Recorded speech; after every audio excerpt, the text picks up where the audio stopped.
Yes,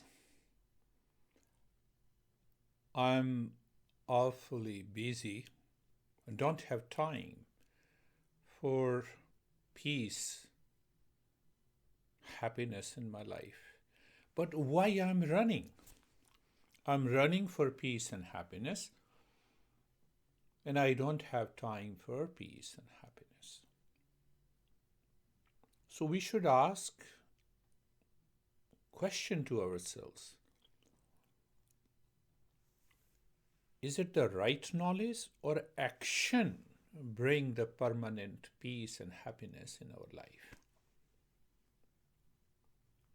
I know you see that I'm running and I have to run, no doubt. And you don't have a time for the peace and happiness, but running for peace and happiness. Can I achieve peace and happiness in life? So, where I'm running? I'm running in the world outside for people, for objects, in time and in space. Question is how long I have to run.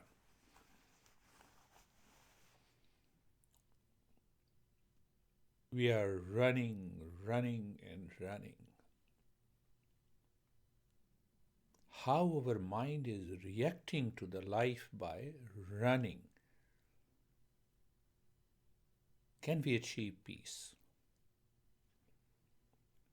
The science says that the mind is highly exposed, overexposed in the world today by the gadgets, by different activities.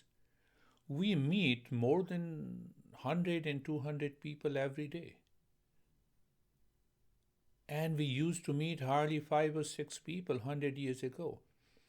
So the mind is running at high pace, but the brain is yet to accommodate, adjust, acclimatize the fast pace of the mind. So we are creating a conflict between the mind and the physical organ, that is the brain.